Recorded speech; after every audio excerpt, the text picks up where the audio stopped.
Acaba de arrancar la campaña electoral de las próximas elecciones generales, una campaña que está marcada por la crisis, por el paro y por el desencanto de los españoles absolutamente defraudados con un gobierno socialista que iguala los niveles de paro a los de 1996, cuando Felipe González perdió las elecciones generales tras 14 años de corrupción y de despilfarro. Exactamente igual que ahora. Además, esta campaña está marcada por el sufrimiento de 5 millones de parados, de los cuales 1.700.000 no reciben ningún tipo de ayuda. Y además está marcada por el sufrimiento de muchas familias que se ven abocadas a hacer colas eternas en los comedores sociales porque no tienen nada que dar de comer a sus hijos. Esta, lamentablemente, es la realidad a la que nos ha llevado el gobierno socialista, con Zapatero y con Rubalcaba a la cabeza. Zapatero se va, pero Rubalcaba se queda, y se queda como candidato socialista a la presidencia de España, de la misma España que ellos han masacrado. Lo sorprendente es que Rubalcaba se presenta ahora como el gran salvador de los españoles y en sus propuestas electorales dice como empleo, si lo sabía, ¿por qué no lo ha hecho antes? En este reportaje queremos mostrarles cuáles son las propuestas electorales de un partido, el Partido Socialista Obrero Español, cuyo eslogan de campaña es "Pelea por lo que quieres". Es curioso que nos pidan pelear cuando deberían ser ellos los que se partieran el lomo por sacar adelante el país que gobiernan. Al PSOE se le han acabado las ideas, si es que un día las tuvo, y su mejor recurso es la venta de humo. Y eso lo saben hacer muy bien, como han demostrado en los últimos 8 años.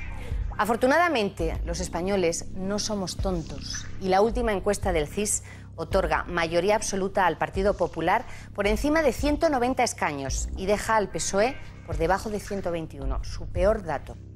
Estas que van a ver son las propuestas del Partido Socialista Obrero Español para sacarnos a los españoles de la crisis que ellos continuamente negaron.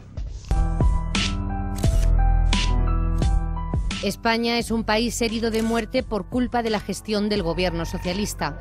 Desde 2008 los españoles hemos sufrido una sangría continua que solo en los últimos 3 meses ha dejado a 150.000 personas en el paro.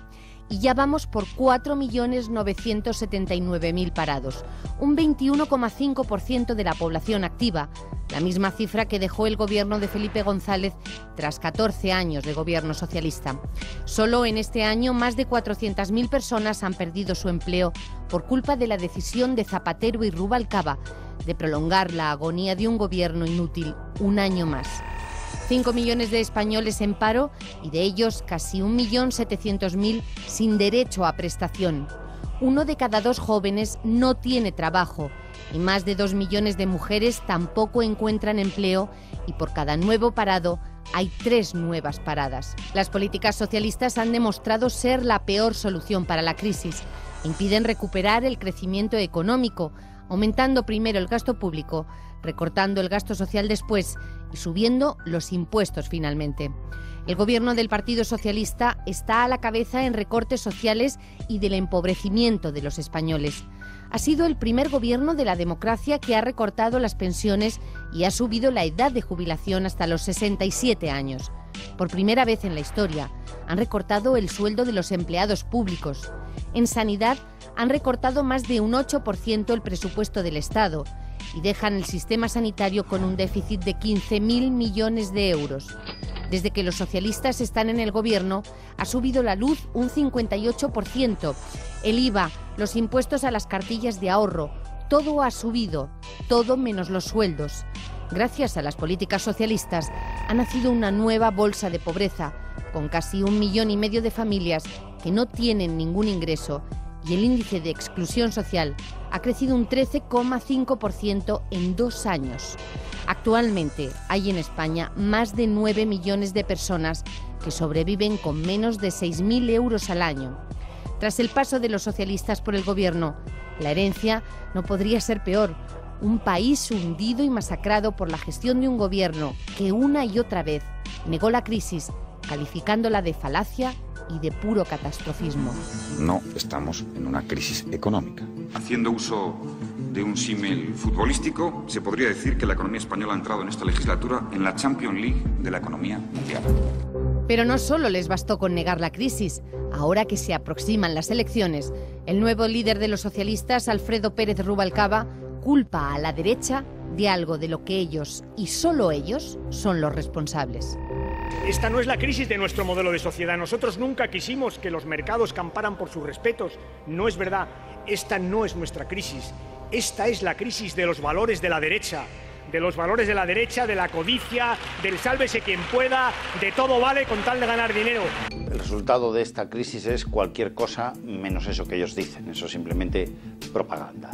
La crisis esta fue negada por el gobierno de Zapatero y Rubalcaba de una manera absoluta, ineficaz, y es la responsabilidad de ellos en la falta de gestión, como hicieron en otros países europeos, que ni tienen este paro que tenemos, ni este déficit, ni este incremento de deuda.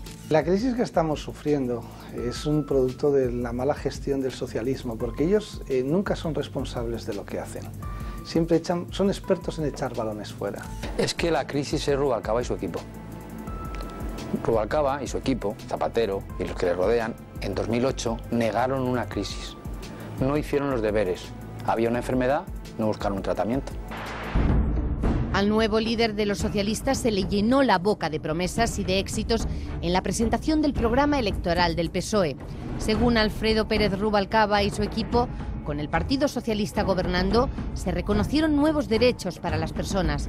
Ayudas de dependencia, permiso de paternidad, ayudas por nacimiento o el cheque bebé, ayudas de emancipación para jóvenes. Según la propaganda del Partido Socialista Español, con ellos se multiplican los derechos, pero la verdad es que la mayoría de esos derechos se han recortado o han desaparecido. El derecho que nos ha dado a los españoles es el derecho de ruina, y todo lo demás ha sido propaganda electoral, utilizando nuestro dinero mal, en beneficio propio, con titulares y no soportes, metiendo la mano en la caja de otros, como es la ley de dependencia.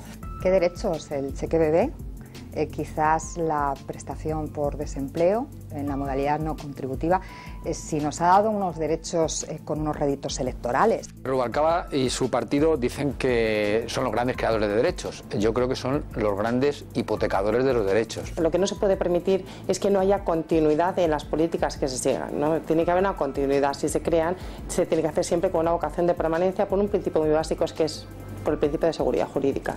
Son tiempos de campaña electoral y la memoria de Rubalcaba se vuelve como la de un pez. Ni rastro de la masacre a la que han sometido a España. Pero escuchen atentamente el descaro con el que Rubalcaba promete un futuro feliz si ellos vuelven a ganar las elecciones. Encontrarás empleo. Solucionaremos el tema del empleo, tenlo por seguro. Y entre tanto, mientras estés parado, yo estaré a tu lado. Con los servicios de apoyo del Estado. Yo estaré a tu lado con el seguro de desempleo. Y mientras tanto, yo te garantizaré la escuela de tus hijos. Y mientras tanto tendrás unos buenos hospitales por si te pones enfermo. Y siempre, siempre tendrás una pensión.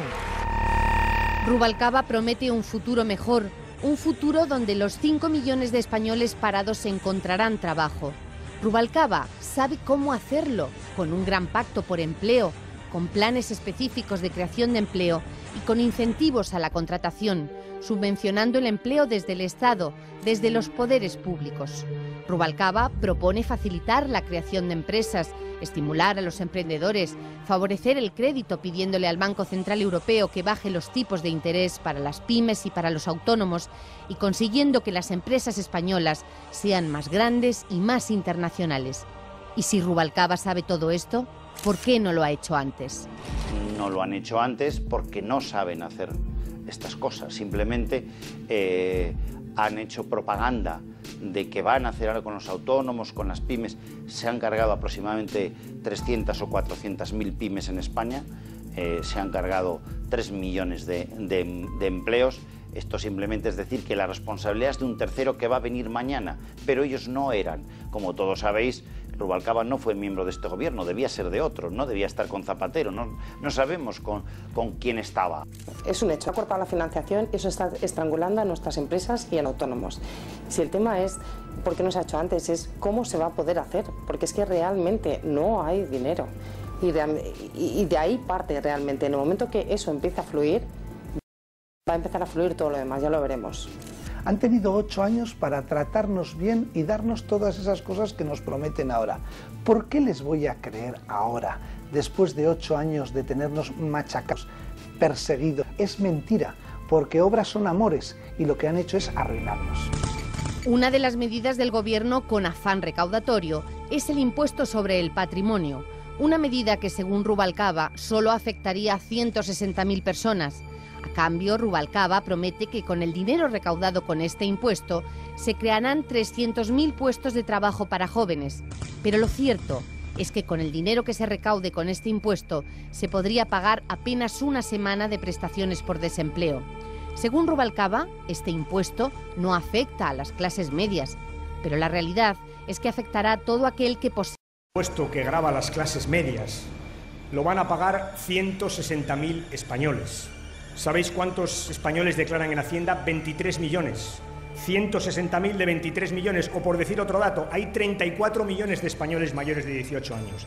Van a pagar el impuesto 160.000 españoles de los 23 millones que declaran Hacienda o de los 34 que tienen más de 18 años. ¿Cómo se puede decir, sin que se le caiga la cara de vergüenza a uno, que este es un impuesto que grava a las clases medias? No, grava a los que declaran patrimonios más grandes, patrimonios sustantivos. El impuesto sobre el patrimonio es una cosa absolutamente obsoleta. Nadie lo cobra, pero es que además lo estamos pagando 2 veces. Si tú te compras una casa y pagas impuesto por ella, lo que no puedes es cuando se la pases a tu hijo con todo el sudor de tu frente que te ha costado pagarla, tu hijo tenga que pagar una parte de lo que te ha costado a ti pagarla. El impuesto de patrimonio es poco creíble en sí mismo. Tú le preguntas a cualquier fiscalista y no va a creer en el impuesto de patrimonio. Es un impuesto que nació por el año 77 y ya en ese momento lo definieron como algo transitorio, porque es un impuesto que no grava la renta, es un impuesto que grava simplemente el patrimonio. El patrimonio se le presume en la renta, pero oiga, si yo estoy pagando en mi impuesto sobre la renta a las personas físicas por lo que yo gano, ¿por qué tengo que pagar por lo que se presume que puedo ganar? Es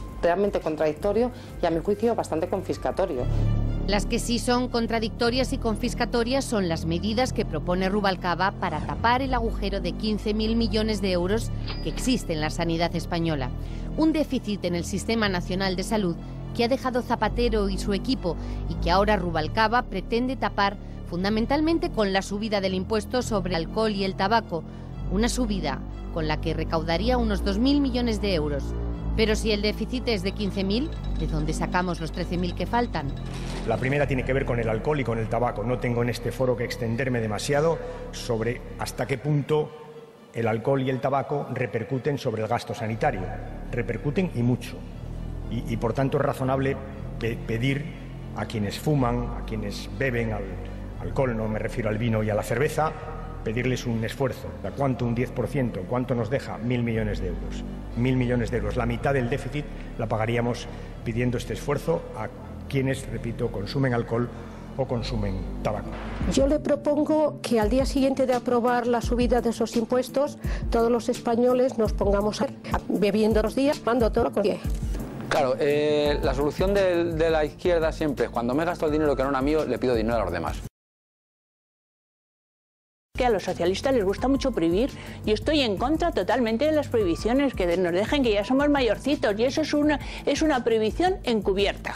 Si de verdad el dinero lo destinaran a la sanidad y mapa del clítoris, pues iría bien. Hay que pensar que tenemos que seguir políticas de estímulo y ya no solo de castigo. Se me ocurre bastante razonable promover, por ejemplo, los seguros privados a nivel de renta, promover, por ejemplo, que deduzca al tener un seguro privado, que deduzca de alguna manera no consumir sanidad pública. Es una manera de hacer un ahorro bastante razonable, a mi juicio.